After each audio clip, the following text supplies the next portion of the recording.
Repubblica.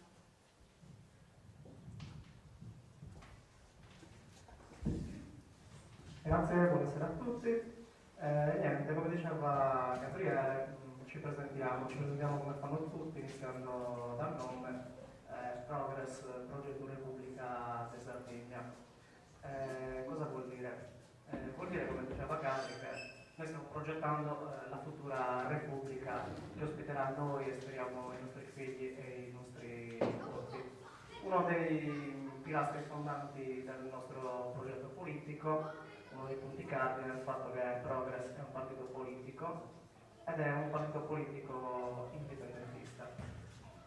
Indipendentista composto da sardi, sardi e non sardo-italiani, sardi indipendentisti e non autonomisti, federalisti, sardisti, semplicemente sardi e indipendentisti.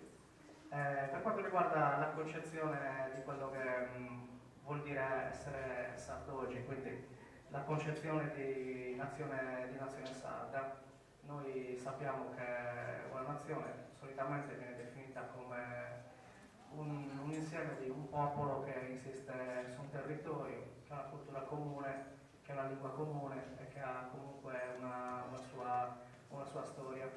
Noi abbiamo coscienza come indipendentisti di far parte della nazione sarda.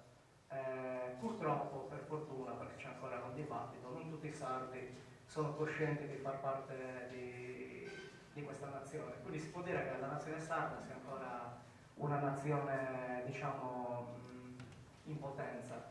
Cioè, noi aspiriamo che diventi un fatto quello che tutti i sardi si sentono parte di questa nazione. Però purtroppo questo non è ancora successo. Quindi come fare per trasformare la coscienza di nazione sarda effettivamente in un'istituzione di tipo statale?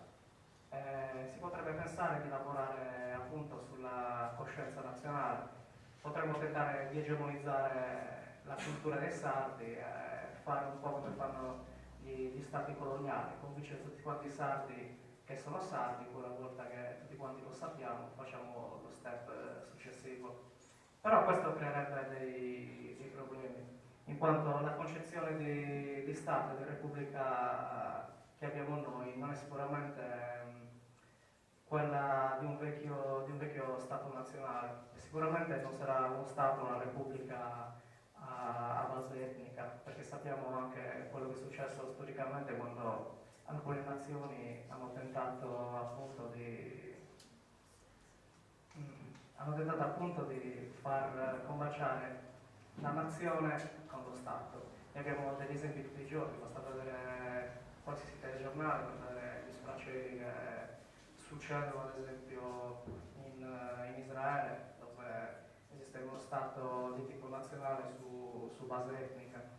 Quindi diciamo che c'è non un conflitto, però noi non vogliamo riprodurre un mini Stato sardo che sia la copia dello Stato italiano. Noi vogliamo appunto uno Stato sovrano in Sardegna, uno Stato sovrano, inclusivo, che preveda diritti di cittadinanza per tutti quanti quelli che vorranno farne parte, e vogliamo uno Stato non solo dei sardi, ma di tutti i cittadini di Sardegna. Per questo io e anche molti miei compagni di partito preferiamo parlare non di Repubblica Sarda, ma di Repubblica di Sardegna. Può sembrare una piccola sfumatura, ma effettivamente non è proprio così. Noi non vogliamo uno Stato nazionale che sia escludente, omologante o uno Stato che quindi forzi anche le minoranze ad integrarsi. Come vogliamo ottenerlo? Noi vogliamo appunto ottenere questa nuova Repubblica mettendo a confronto appunto i diritti di cittadinanza con i diritti esclusivi di chi appartiene alla nazione sarda, nel senso che per noi avranno pari diritti tutti quanti i popoli, tutte quante le persone anche di nazionalità diversa che sceglieranno nella loro vita di spendere un periodo della loro vita o la loro intera vita qui in Sardegna, di far parte della nostra futura Repubblica. In pratica questo sembra andare un attimino in contrasto col discorso che stavo facendo prima sulla nazione. Può sembrare un contrasto se noi pensiamo all'identità nazionale come una cosa ferma e statica. Invece noi, vista anche la fortuna che abbiamo, perché per me l'insularità della Sardegna non è un limite, ma è proprio una fortuna. È una fortuna perché? Perché ci permette di conservare come nazione sarda le nostre caratteristiche peculiari, però ci permette anche, ci ha permesso nei secoli e nei millenni di subire l'influenza e gli apporti di tutte quante le culture del Mediterraneo che per un periodo storico o tuttora fanno parte comunque integrante della nostra comunità. E quindi niente, gli apporti di queste nuove comunità porteranno non a un'informazione, bensì a un crescimento politico e sociale di tutte le comunità di Sardegna.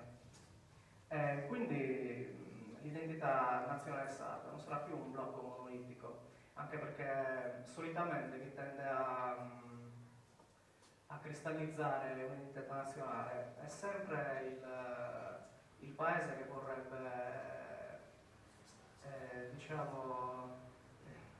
colonizzare, ottenere sotto le proprie disponibilità un popolo.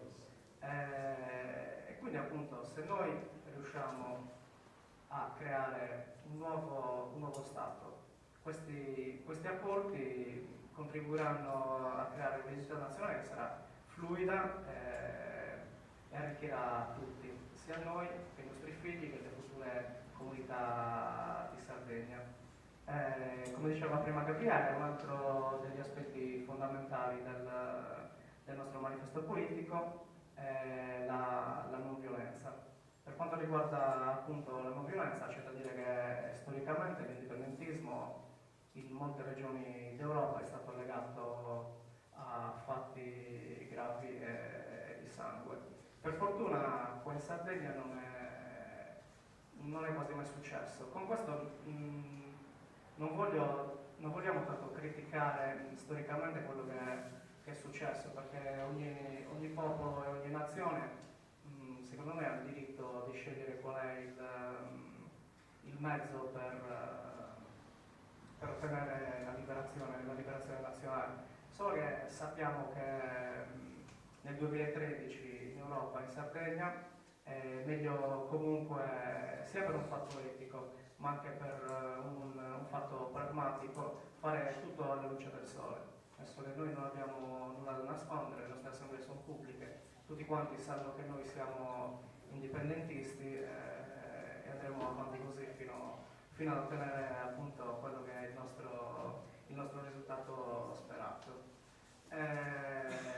Appunto, come dicevo prima, un altro dei pilastri fondanti dei principi fondativi sono il nostro manifesto politico, come ho ovviamente illustrato prima, è quello di essere culturalmente aperti verso gli apporti degli altri popoli. E infine l'ultimo principio fondante è quello della tutela dei beni collettivi e del benessere individuale, perché ogni cittadino del mondo che sceglierà di vivere in Sardegna, nella nostra comunità, dovrà avere diritto a crescere e contribuire a far crescere tutto quanto sia la nostra nazione che il nostro futuro Stato. E niente, questi fondamentalmente sono i sei pilastri fondanti del nostro manifesto politico. E quindi, tornando al discorso iniziale, noi speriamo che sulle basi della nostra identità nazionale, che tuttora abbiamo, speriamo di riuscire a creare questo Stato. Pensiamo che oggi il ruolo fondamentale della nazione sarda sia quello di essere il motore di questo nuovo Stato e di questa nuova Repubblica. Grazie.